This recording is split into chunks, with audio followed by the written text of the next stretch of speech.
Welcome to Find Your Lady Tribe. My name is Brenda, And I am Michelle. and it's our mission to build a community of lady tribes, a place to connect and grow your tribe with resources, ideas, workshops, retreats, and events. We invite you to join our inner circle and become a tribe leader. It's free!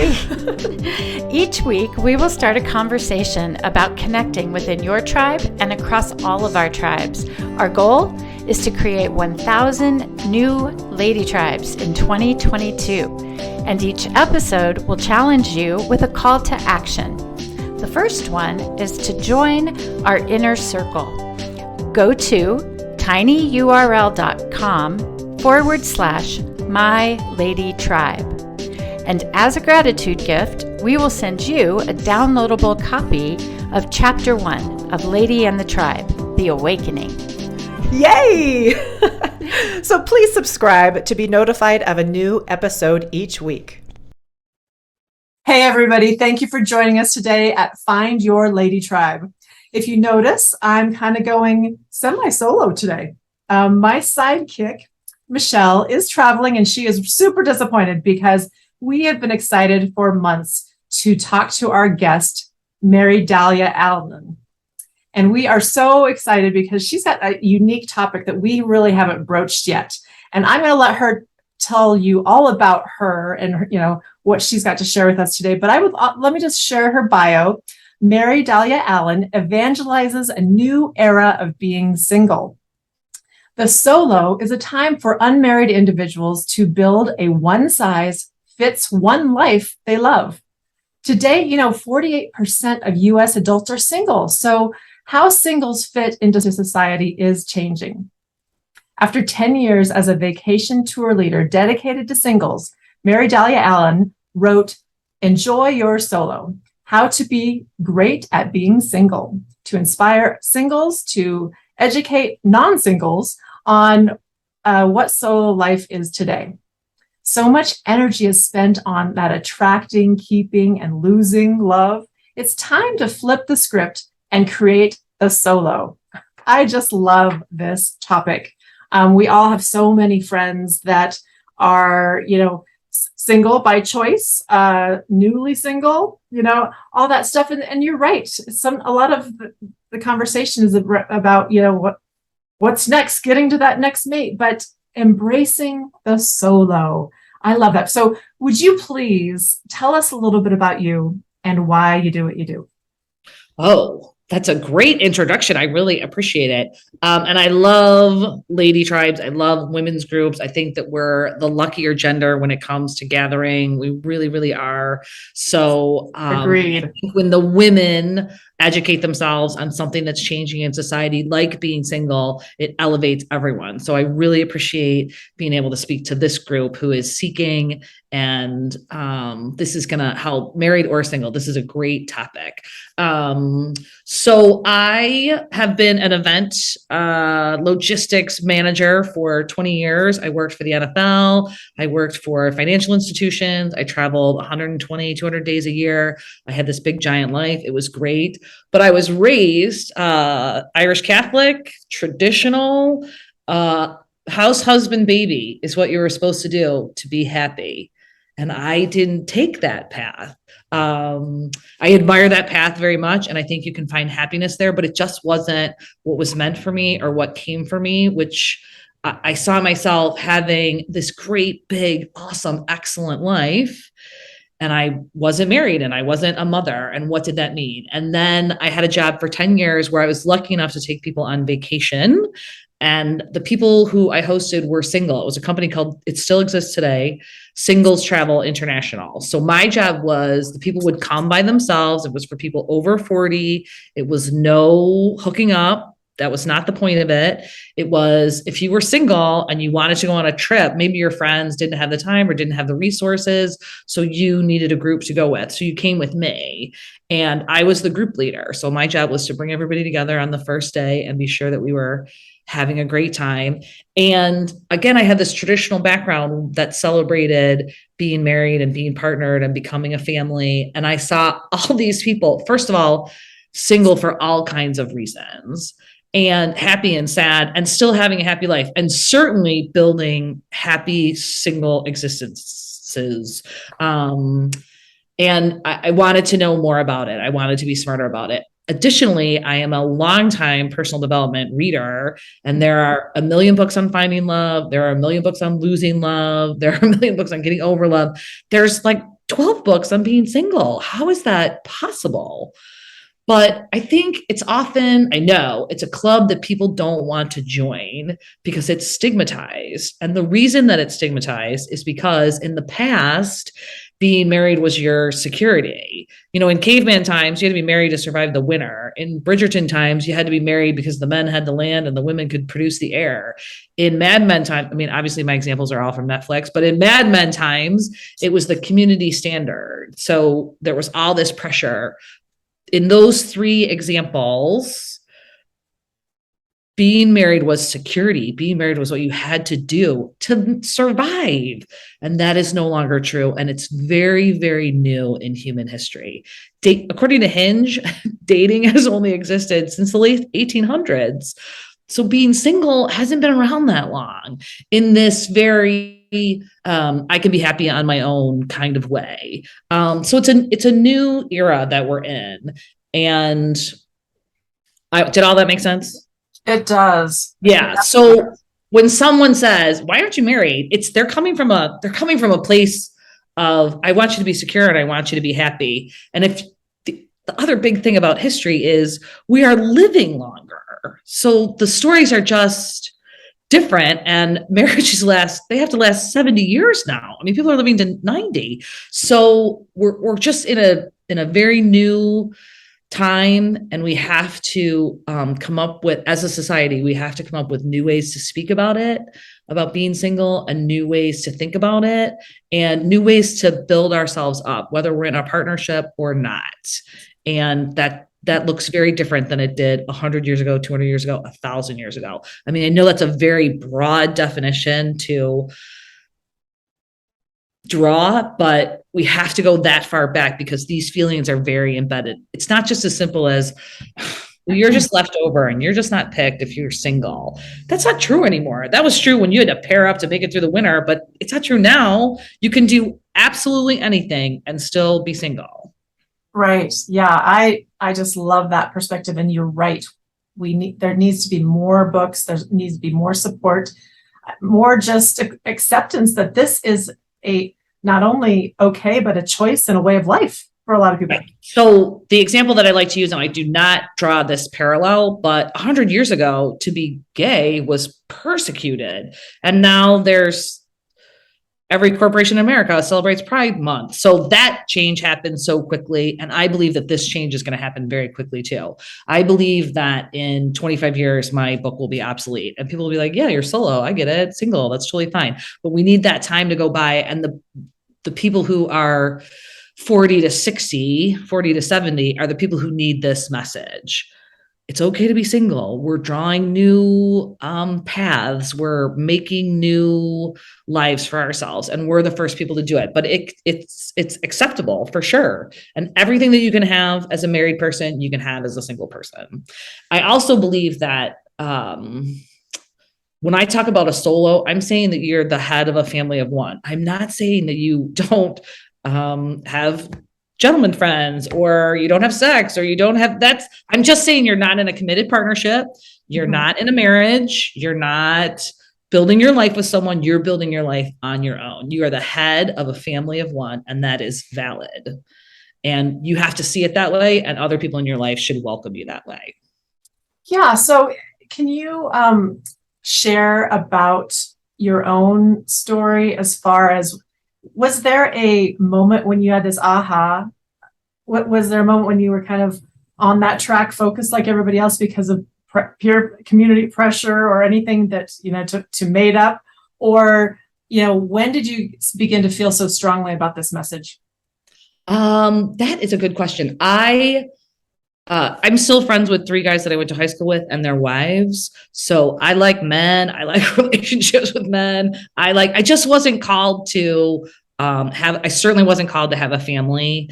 I had I had a medical thing that made that very clear when I turned about 40, and I was okay with that decision. So I feel like if you don't have a calling to have children, it's much less of a marriage call, right?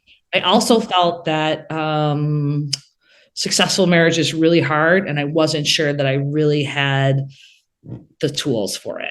So I didn't want to do something that I didn't know that I could see my way through. And that was just my very specific story. And I felt I had a big life. I had a lot of friends. I've had a million freelance jobs. I have traveled around the world. So it wasn't like I had a lacking in my day to day. Now, I will say one of the big mistakes I made as a single, and I do preach this, is I blamed some problems that are just life problems on being single. Like this is kind of a silly example, but I never liked Christmas. And I was like, oh, it'll probably be different if I had a partner. It's not. I just am not a Christmas person. I like Halloween instead. But that's really an easy hill to fall down. Well, I wouldn't have to be lonely when I came in on Friday night if I had a partner. Well, who says you're not going to have a partner who travels?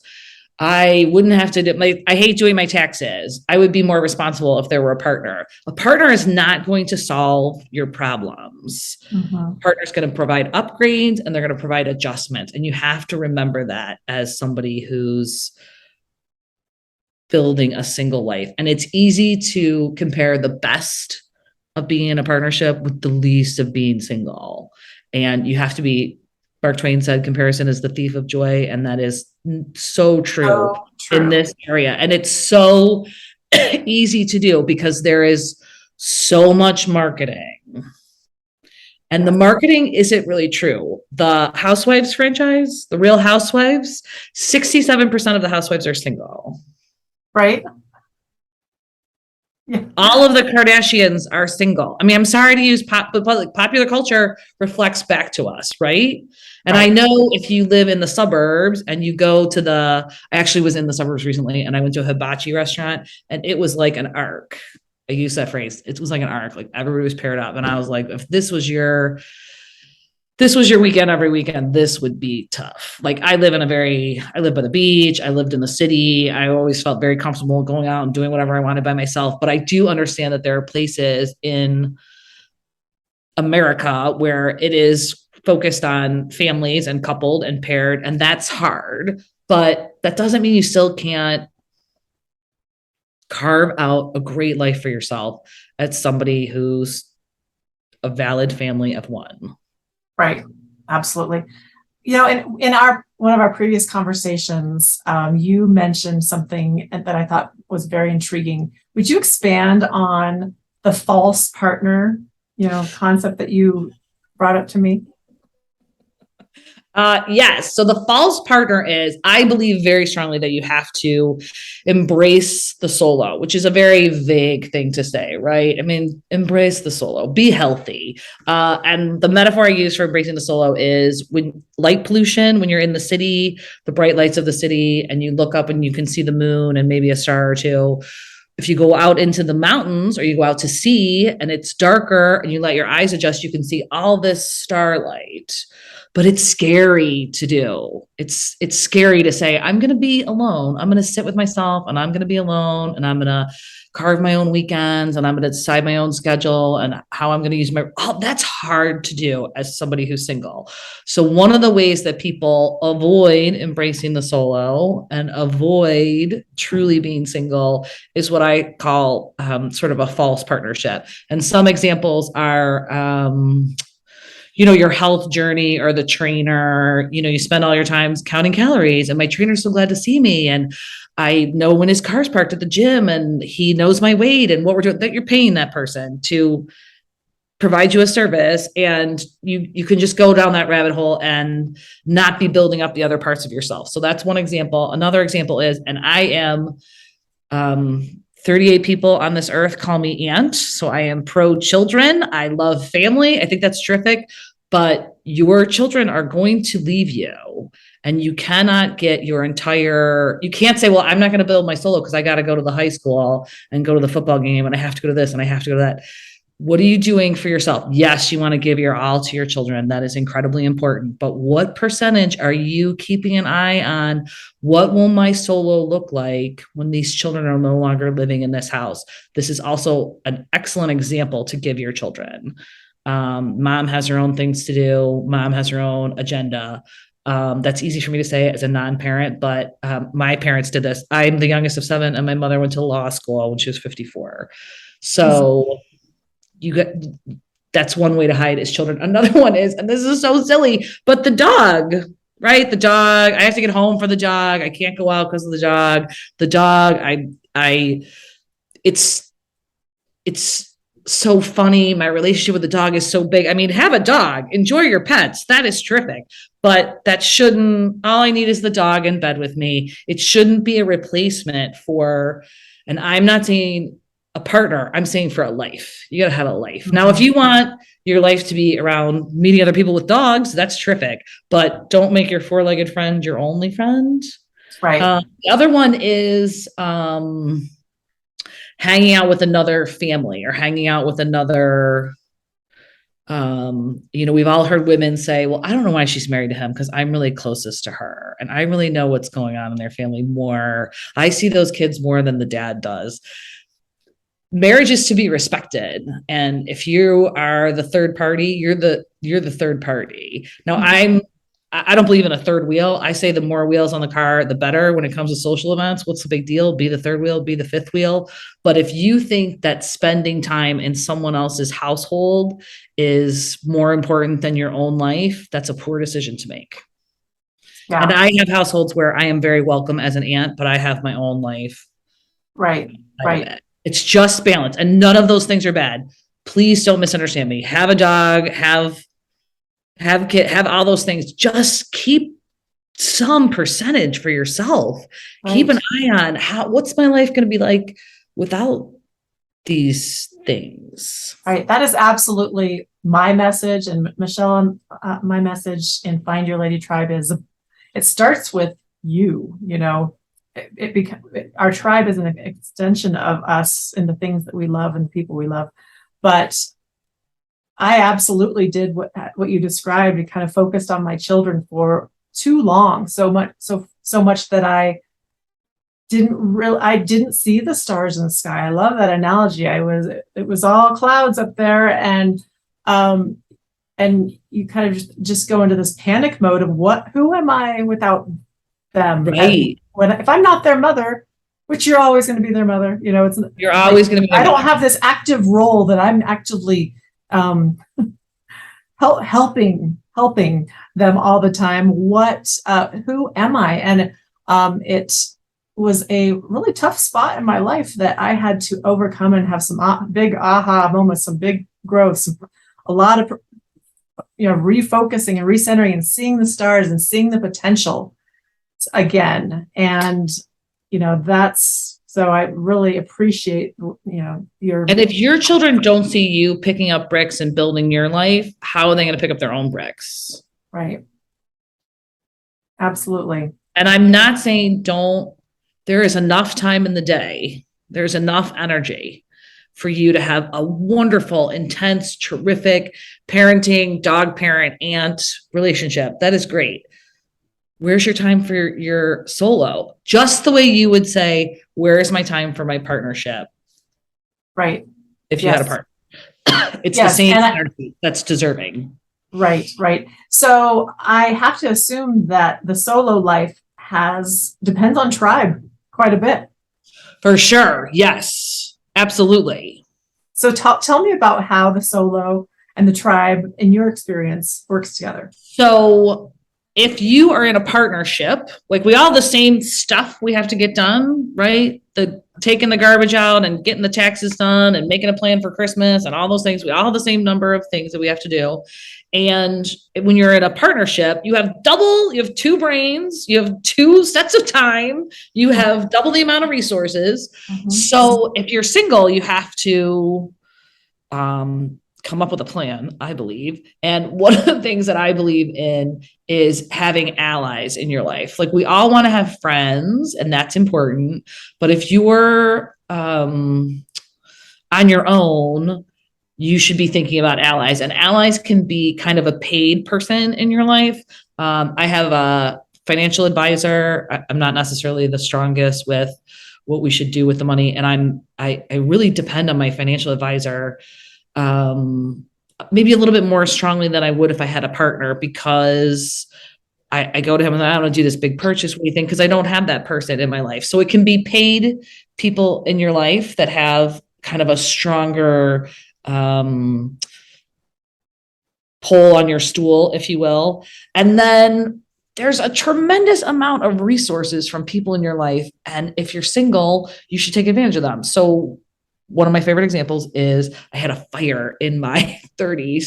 Significant. I lived in a giant condo building and there was a big giant fire and there was significant damage. And I had a tribe, of course, that I had someplace to stay. And I remember one of my girlfriends took me to, Kmart, and they hand you a check and you're like, well, I better buy some shoes. And I was like, all my stuff in my closet.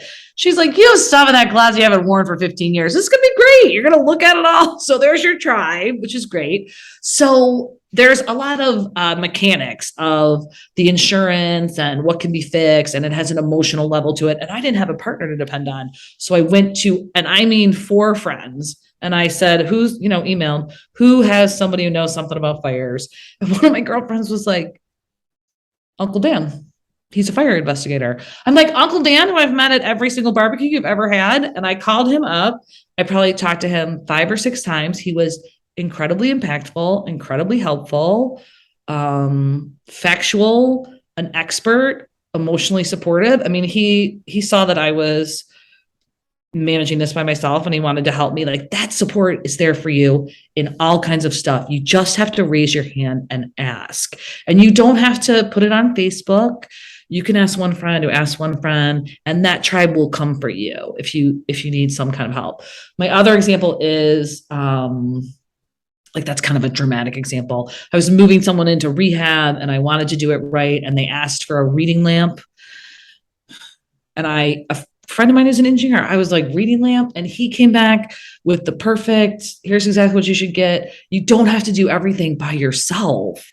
And that tribe is not only there for like feel good things, it's there for practical assistance. Right. Who is smarter than me on this is a question you should be asking. Married, single, no matter what. When you're navigating life, how can I get this done with somebody's expertise that is close to me? And as a person, I love to share my expertise. Call me up. I'm glad to. I'm an event person and I've traveled to a million cities, and I lived in Chicago for 20 years. Anyone who calls me, I have the email ready to go. Here's where to go to Chicago. Here's how to use the train. So I know what my expertise, and I'm ready to contribute it. So we all just need to be asking a little bit more. When you talk about tribe, I feel like it's similar to solo this is not a frosting topic. This is not a feel good topic. This is how are we thriving and doing better daily in a practical way. Both these things that we're talking about, tribe and solo, how can we do it in a practical manner that's benefiting our existence? Yeah, I totally agree with you. It is a way to, one of the paths to live your best life, for sure. For sure. For sure. We're born to be interdependent. You talked about the idiot mirror. And at first you're like, huh? What does that mean? Do you have one? You explain it so well. So what do you mean by that? So an idiot mirror is if you're in a partnership and you're living with someone and you act like an idiot, there is immediate feedback. Why are you still talking about that? Why is this coming up again? Why are you letting her bother you? So now there's 2 sides to it's when you're being an idiot. I'll show them, I'm going to bring my worst self to this party. That's being an idiot. And then there's when someone's being an idiot to you. I can't believe she acted like that, or whatever the situation is.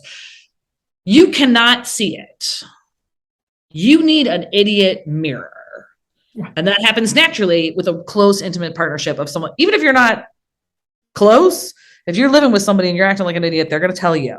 If you're solo, you don't have that.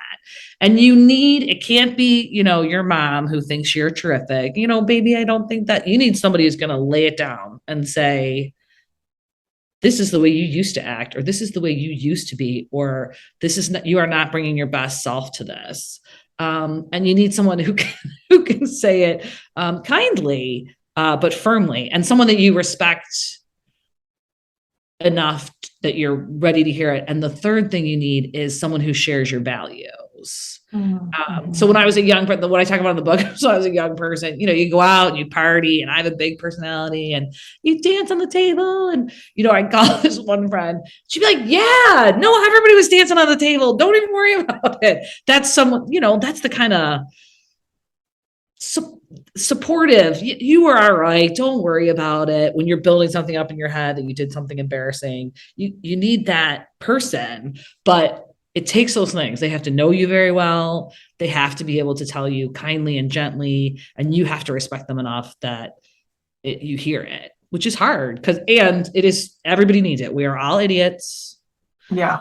And we're idiots in both ways. We are acting like idiots ourselves, and we allow somebody else being an idiot to us to bother us. And that's part of the human condition. And the more, structure you have to handle it in an idiot mirror is going to make life better. I love it, because you don't want to call yourself stupid, but once in a while we're all idiots. That's you explained it really well.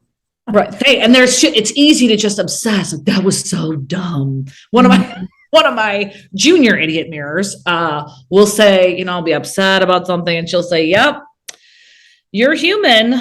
We've discovered it. You've made a mistake like a human.